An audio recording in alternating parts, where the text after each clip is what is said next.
چغې ووهئ. نیازکه څنګه چل دی؟ مې سیزي نه خو سرمن مې خامخا وباسي، دې ځینې خلکو له د رب ذوالجلال وس نه ورکوي. که مې سیزي نه نو سرمن مې خامخا وباسي، دې ځینې خلکو له د رب ذوالجلال وس نه ورکوي. او زما دا ډېره خاموشي بزدلي ونه ګڼې، بې شوره اوبه اکثر لاشونه هم واپس نه ورکوي. بسم الله الرحمن الرحیم.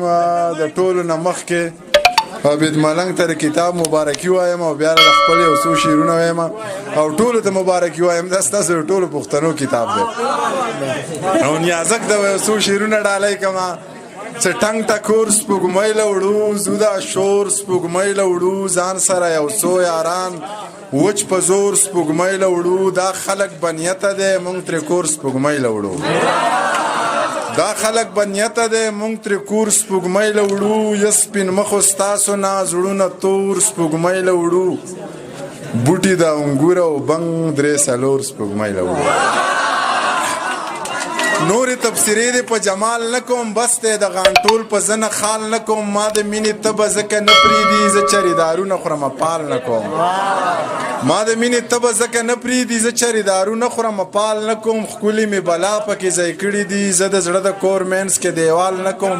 تا چې پې واده د راتلو کړې ده څنګه به هرکلی د نوي کال نه کوم خلک د نشې دپاره خیر ټولی نو زه به د جانان دپاره سوال نه کوم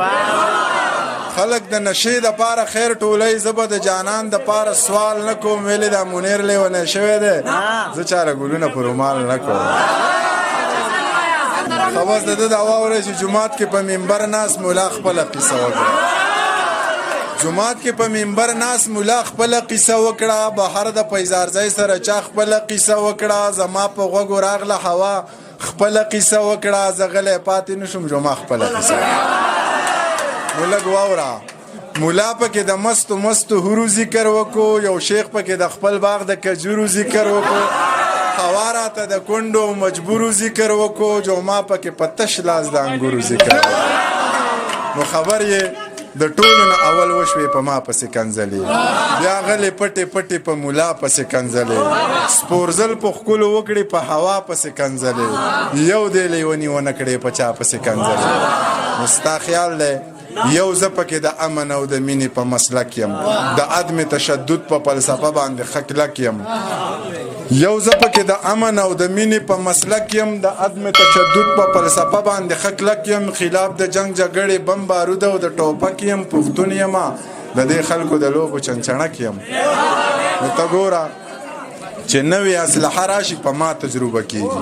زما په دې کپره څه ویړیا تجربه کېږي پښتون یم په ما هره ناروا تجربه کېږي او په دې زخمي وجود هره بلا تجربه کېږي خو زه خیر دی زما به په رګونو کې سړه وینه وچېږي دا زړه به مې یو وارې بغاوت ته تیارېږي دا ژبه به اوس دغسې رښتیا رښتیا غږېږي که څوک پرې خفه کېږي او که څوک زه نور په خپلو غوښو پردي سپي نشم ساتلی او دا ځینې بې ضمیره بیا بیخي نشم ساتلی په خپلو وسایلو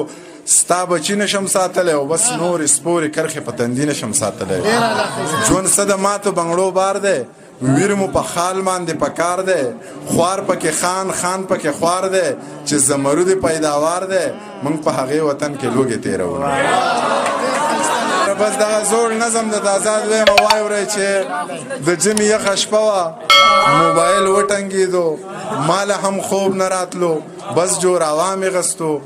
چې مې سلام ور واچو ویلې ته لا ویښې ویل مې جي جناب څوک ویلې ما نه پېژنې ته منیر جانې که نه بس د دې غږ سره مې زړه داسې ونړېدو بیا چې په ځان پوهېدم سحر رڼا خوره وه بیا مې موبایل راواخیست پکې د هغې شمېرې نه یو پیغام راغلی و پکې لیکلي و چې بې له تا ژوند دی بلا ګران دی په سرو لمبو کې مې ګزران دی خال مې په خپلو اوښکو وران دی جانانه غم دی مسلمان دی او ما د ملا د بانګ نه مخکې پاسوي زړه دا د مینې خاپیري به درنه وباسمه تا کې مستی شوې مستی به درنه وباسمه په لاس په راشي خدای به یې ګیره کړي د باز پنجو کې ځوانۍ د ټول عمر نیستي به درنه وباسمه زما په زړه خښتې نو ستا خو ورته لاس نه رسي ستا خو په خپو کې دی ازغي به درنه وباسمه او زما غربت پورې خندا مه کوه وخت به راشي د خان بچیه دا خاني به درنه وباسم نو بس دا ډېره وه یاره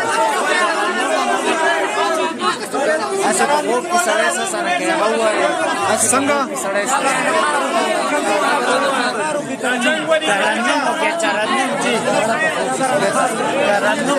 اسه په خوب کې سړی څه سره کوي